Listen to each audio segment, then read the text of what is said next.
عمر یار وفادار رسول است، عمر داماد زهرای بتول است، عمر مقبول شاه ذوالجلال است، عمر محبوب اصحاب است و آل است، عمر محبوب اصحاب است و آل است. عمر را جاه و عزت بندگی بود، ره قرب خدا با سجده پیمود.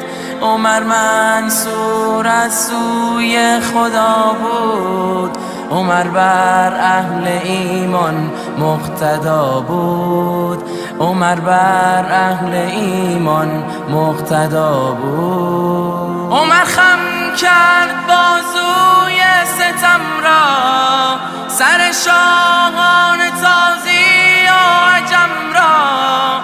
عمر پاکیزه از کبر و ریا بود، بساطش خاک بود و ریا بود، بساطش خاک بود و ریا بود. عمر با عدل گیتی را بیاراست، عمر الگوی زهد و عدل و تقواست.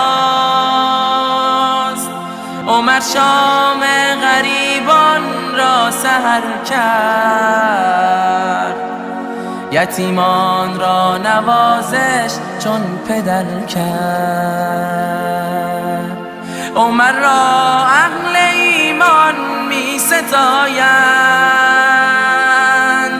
محبش جمله مردان خدایند. عمر را دوست دارد هر مسلمان که آگاه است از معنای قرآن، که آگاه است از معنای قرآن. عمر محبوب رومی است و عطار، نباشد دشمن او جز تبهکار.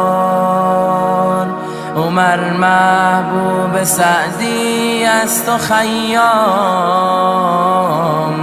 همیشه دشمنش خوار است و ناکام، همیشه دشمنش خوار است و ناکام. عمر خم کرد بازوی ستم را، سر شاهان تازی و عجم را. عمر پاکیزه از کبر و ریا بود، بساطش خاک بود و بوریا بود، بساطش خاک بود و بوریا بود.